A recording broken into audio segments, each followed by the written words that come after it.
நிறைய மெமரிஸை வந்து தூண்டி விட்டுச்சு படம். இந்த படம் வந்து நிறைய இடத்துல என் மெமரிஸை கலரி விட்டுச்சு.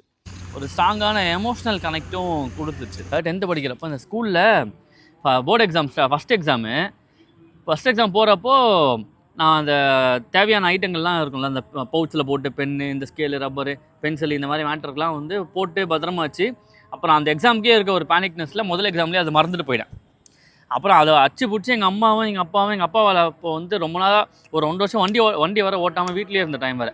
அதுலேருந்து எடுத்துகிட்டு வந்து அப்புறம் வண்டியில் பாதியிலே விட்டு அங்கேருந்து அவங்க ஒரு ஆட்டோ பிடிச்சி அதுக்கு ஒரு 400 500 செலவு பண்ணி ஸ்கூலில் எடுத்துகிட்டு வந்து எனக்கு வந்து இந்த கொடுக்குறாங்க, இந்த பவுச்சை வந்து கொடுக்குறாங்க.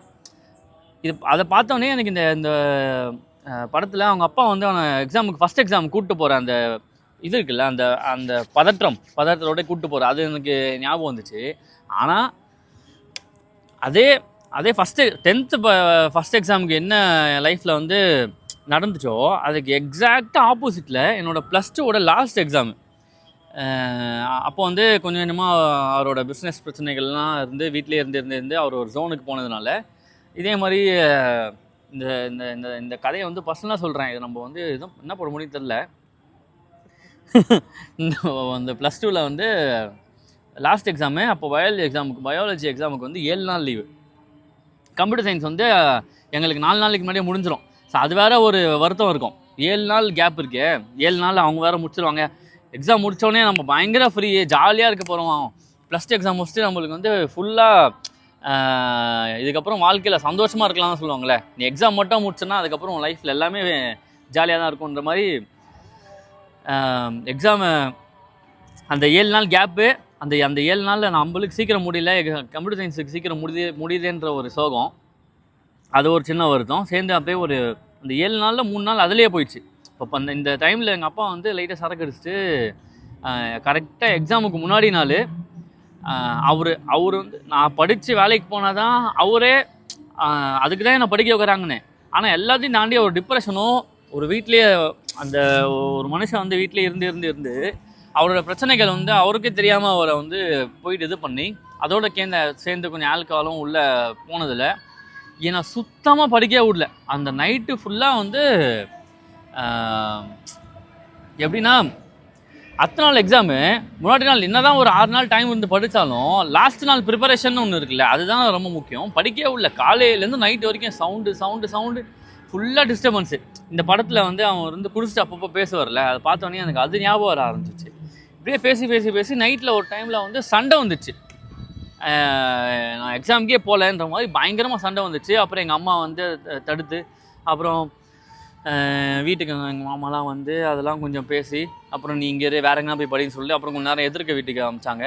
எதிர் வீட்டில் போய் எங்கள் அத்தை வீட்டில் படின்னு சொல்லி கொஞ்ச நேரம் அமிச்சாங்க. அங்கேருந்து திரும்ப வேறு ஒரு பக்கத்தில் ஒரு மாமா வீட்டில் கூப்பிட்டு போயிட்டு நைட்டு உட்காந்து படின்னு எங்கள் அம்மா கிட்ட நான் அழுறேன். இல்லை நான் போனால் ஃபெயில் ஆகிடுவேன், எனக்கு ஃபெயில் ஆனால் அசிங்கம், நான் வந்து இந்த எக்ஸாமே நான் எழுதலை, என்னை விட்டுருங்க. அப்புறம் எங்கள் அம்மா வந்து கூப்பிட்டு, இல்லை நீ ஃபெயில் ஆனாலும் யார் என்ன கேட்டாலும் நான் பார்த்துக்கிறேன், நீ வந்து எனக்காக போய் எக்ஸாம் மட்டும் அட்டன் பண்ணிட்டு வா, அது போதும், எக்ஸாம் மட்டும் அட்டன் பண்ணு அப்படின்னு சொல்லி எங்கள் அம்மா தைரியம் கொடுத்து, சரி எங்கள் அம்மாக்காக இந்த எக்ஸாம் எழுதுறேன், நான் ஃபெயில் ஆனாலும் எங்கள் அம்மா என்னை பார்த்துக்கிறேன்னு சொல்லியிருக்காங்க, அதனால் இப்போ எக்ஸாம் எழுதுறேன்னு சொல்லி அப்படி போயிட்டு அந்த லாஸ்ட் எக்ஸாமை எழுதுகிறப்போ உள்ளே போகிற வரைக்கும் நான் ஃபெயில் ஆகிடும் தான். நான் 12th ஃபெயிலு. ஆனால் ஏன் ஃபெயில் ஆனேன்ற காரணத்தை என்னால் கடைசி வரைக்கும் சொல்லவே முடியாது. எங்கள் அப்பானால தான் நான் ஃபெயில் ஆனேன்னு எப்படி நான் சொல்ல முடியும்? எங்கள் அப்பா விட்டு கொடுக்குற மாதிரி ஆகிடும்ல. ஆல்ரெடி எங்கள் அப்பா பிஸ்னஸ் பிரச்சனைகள்லாம் இருக்கிறதுனால இதை நான் சொல்லவும் முடியாது, எழுதியும் ஆகணும். அப்புறம் ஒரு வழியாக போய் எக்ஸாம் எழுதி பாஸ்லாம் ஆகிட்டேன். பாஸ் ஆனதோட நான் ஒரு நல்ல மார்க்கே, டீசெண்டான மார்க்கே வந்துச்சு அதில். ஆனால் என்னென்னா, ஏன் நான் +2 மார்க் கம்மியானேன் அப்படின்றத எனக்கும் எங்கள் அம்மாவுக்கு தாண்டி யாருக்குமே இப்போ வரைக்கும் சொல்ல முடியாது. ஆனால் அதில் என்ன ஆப்வியஸாக இந்த சொசைட்டியில் இருக்கவங்க எவ்வளோ பேர் கேள்வி பார்ப்பான், சுற்றி இருக்க சொந்தக்காரன், அவன் ஏன் உனக்கு கம்மியாச்சு, ஏன் ஒழுங்காக பண்ணேன். அந்த எக்ஸாம் டைமில் நான் பட்ட நான் அனுபவித்த ப்ராப்ளம்லாம் இருக்குல்ல, அதெல்லாம் வந்து இப்போ வரைக்கும் யாருக்குமே நம்ம வந்து அதை ஷேர் பண்ணவே முடியாது. அந்த மாதிரியான பிரச்சனைகள் அதெல்லாம் ஞாபகப்படுத்துச்சு. அந்த அவன் குடிச்சிட்டு இவன் வந்து பையனை டிஸ்டர்ப் பண்ணவே இல்லை, குடிச்சிட்டு பேசுகிறாரு. ஆனால் அந்த எக்ஸாமுக்கு முன்னாடி நைட்டு அதை பேசுகிறாரு அப்படின்றத வச்சு இதெல்லாம் எனக்கு வந்து டக்குன்னு அந்த மெமரிஸ் வந்து ஓட ஆரம்பிச்சிச்சு. அப்புறம் அவங்க அம்மாவுக்காக அவன் அவங்க அம்மா உடம்பு முடியாதப்போ அவங்க அம்மாக்காக அவன் படிக்கணும், அவங்க அப்பாக்காக நான் படிக்கணும். அவங்க அப்பா சொல்கிற ஒரு வார்த்தை இருக்குல்ல, என்னை நம்பினா நான் கை விட்டேன் இப்போது இன்னும் நம்பரா அது வந்து ப்ரெசென்ட்லேயே எனக்கு கனெக்ட் ஆகுது. எங்கள் அம்மா சொன்ன வார்த்தை எனக்காக போய் எழுது, நீ தான் இந்த ஃபேமிலியில் பொறுப்பாக இருக்கணும், நீ தான் முக்கியம் இங்கே அப்படின்றது. ஸோ அந்த டைம்லேயே நம்ம மேலே ஒரு பேர்டனை தூக்கி வச்ச மாதிரியும் இருந்துச்சு. ஆனால் அது சுமையாக இருந்தாலும் அது அம்மாக்காக பண்ணுறோம் அப்படின்ற ஒரு ஃபீல் இருந்துச்சு. சேம் அந்த வார்த்தை வந்து கிட்டத்தட்ட எக்ஸாக்டாக இதே வார்த்தை எங்கள் அப்பாவும் யூஸ் பண்ணியிருக்காரு. என்னால் முடியல. எப்போ நான் 4th ஸ்டாண்டர்ட் படிக்கும் போதே எங்கள் அப்பா கூப்பிட்டு வீட்டை நீ தான் பார்த்துக்கணும்,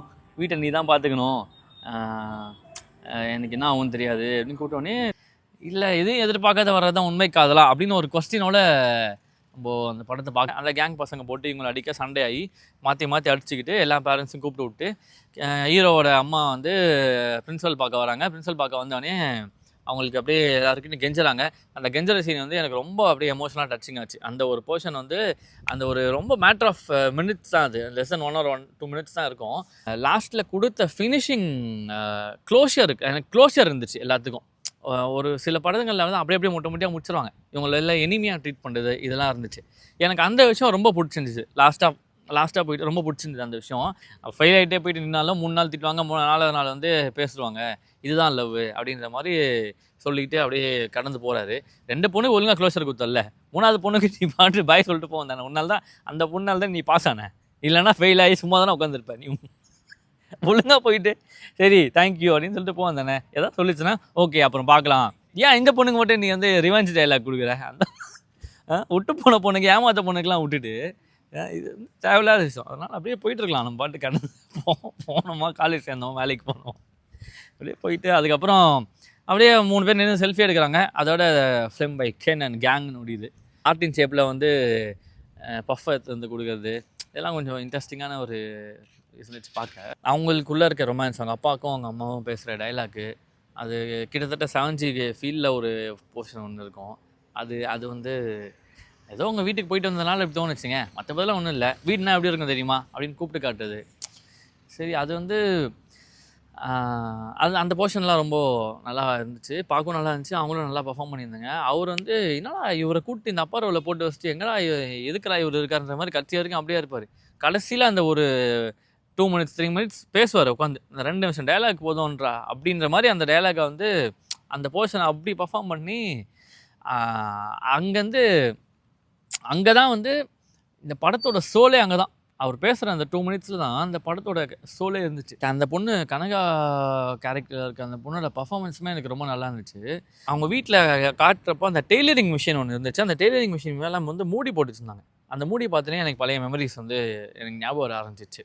அதில் இந்த இது இருக்குது பார்த்தீங்களா, அந்த டெய்லரிங் மிஷின் மூடி வச்சதில் ஒரு சட்டை ஒன்று சேர்த்து கொடுத்தாங்கல்ல, அந்த சட்டை சேர்த்து கொடுத்ததில் அந்த சட்டை அவங்க கொடுக்குறது இதெல்லாம் கூட நார்மலாக இருந்தாலும் அந்த அந்த அந்த மிஷின் பார்த்தோன்னே எனக்கான கனெக்ஷன் எனக்கு அங்கே எங்கேயோ ஒரு இடத்துல ஃபீல் ஆக ஆரம்பிச்சிச்சு.